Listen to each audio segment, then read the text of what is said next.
rehabilitated. Most people have seen the movie, One Flew Over the Cuckoo's Nest with Jack Nicholson. That's the hospital. That's the building that he went to. And if you saw the kind of pathology that was exhibited in that movie, that's the kind of environment that a young Jerome Brudos went into. There, Jerome told psychiatrists about his fantasies. He envisioned an underground prison where he could stash captured girls. He'd go by certain cells or something. He could pull out a girl whenever he wanted to. These desires, born in the disturbed mind of a sexual fetishist, did not alarm Jerome's psychiatrists. Unfortunately, the experts saw it in a more benign light. They let him go to school during the day and then come back to the hospital at night. And yet when they sat down to look at what he'd been doing and the way he'd been acting, they found, well, he's not really suffering from anything that's permanent. It's just, again, the same kind of explanation that his parents were giving. It's a phase. He'll grow out of it. January 1957, after 9 months in the Oregon State Hospital, psychiatrists diagnosed Brudos as borderline schizophrenic. In spite of this diagnosis, they deemed him safe to live in society and released him. Brudos went home to finish high school. Although he demonstrated clear intelligence, excelling at electronics, he lacked the motivation to succeed and graduated near the bottom of his class. After failing to find a job, Brudos enlisted in the Army in 1959. The Army stationed him in Fort Ord, in Monterey Bay, California. He ends up going into the Army, and he has these weird fantasies and dreams and things that just aren't real. And then he ends up going to see the shrink, and the shrink decides, this guy is too disturbing to leave in the Army, so we're going to get rid of him. Discharged by the Army because of his peculiar obsessions, he returned to Oregon to live with his mother. It was a cold reception. Eileen insisted that Jerome sleep in the shed behind her house. He soon lapsed into his old habits. He stole women's shoes and underwear, and as the pressure of his compulsions increased, he again turned to assaulting women. In broad daylight, he tried to kidnap a lady that worked for the telephone company. She was coming back from lunch, and as she was going into her office, he tried to grab her. When she resisted, he choked her. She fell to the ground, unconscious. He took her shoes and left her lying there. What was growing inside his head was getting worse because, like most compulsions, the first things you're compelled to do are apparently satisfying to you in some way, sexual or psychological, but at some point they're not enough, so you have to do more. Jerome Brudos, still a virgin, wasn't sure how to do more. Since moving home, he worked as an engineer at a local radio station. A friend at the station set him up on a date with a pretty 17-year-old named Ralphine.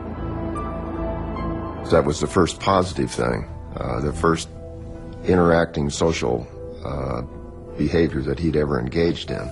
Ralphine became smitten with what she saw as a responsible, well-off 23-year-old man. He showed her romance and gentle affection. When Ralphine became pregnant, her reluctant parents consented to a marriage. The couple married in the spring of 1962. Ralphine, young and naive, initially complied with the demands of her older, very controlling husband. He does things like tell her that she's to walk around and do housework and cook in the kitchen naked except for a pair of high heels. Jerome also forbade Ralphine to enter his basement workshop. There he built a darkroom to print X-rated pictures. There were pictures of Ralphine and various states of dress and undress with some of these items of clothing that he had stolen from other places. In Ralphine, Jerry created the captive doll wife he always dreamed of. At first, the docile and inexperienced young woman thought nothing of her husband's odd demands. People are always looking for the best in other people, and we want to explain away unusual or odd behaviors. And when you're married to somebody like that, it just becomes part of the way that you deal with protecting yourself. Jerome couldn't keep a job, and the family moved constantly. Gradually, Ralphine grew more assertive. She refused to be photographed or play Jerome's dress-up games.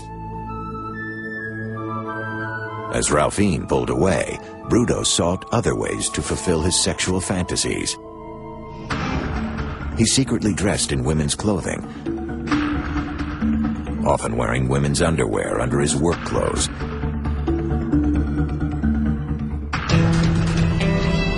To feed his fetish, Brudos stole clothes from women he fancied. Psychologically, stealing women's clothing gives him a sense that he's in control of women, whether they like him to be or not. And a chance meeting on the streets of downtown Portland gave him a target. He saw this good-looking girl in downtown Portland, and he followed her for a couple blocks, and she got onto a bus. He got on the bus with her, followed her home. Brudos watched the woman enter her apartment and waited until she went to bed. And he went into the apartment, again, was stealing some of her clothes. She awoke.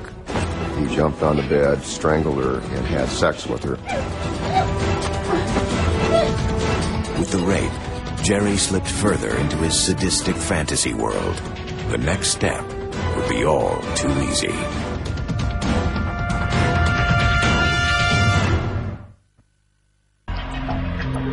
For 10 years after his teenage incarceration at the Oregon State Hospital, Jerome Brudos managed to stay under the radar of the law. In 1967, as an electrician, husband, and father, the 28-year-old appeared to be a model citizen, but under the surface simmered disturbing and increasingly violent desires. Shortly after the birth of his second child, Brudos attacked and raped a woman. The raping of the woman really describes psychopathic progression.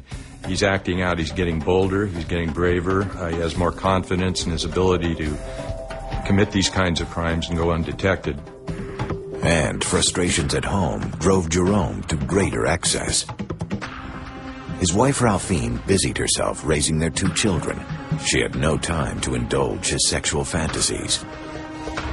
In a bid for attention, he left startling photos of himself around the house for his wife to find. There were photographs of Jerome dressed in women's clothing, hose and high heels.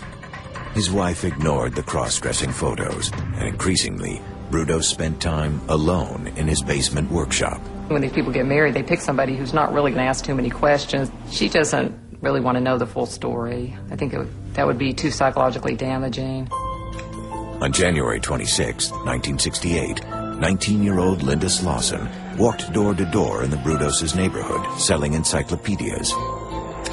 She met Jerome working in his yard. He sounded enthusiastic about her encyclopedias. So she followed him into the house.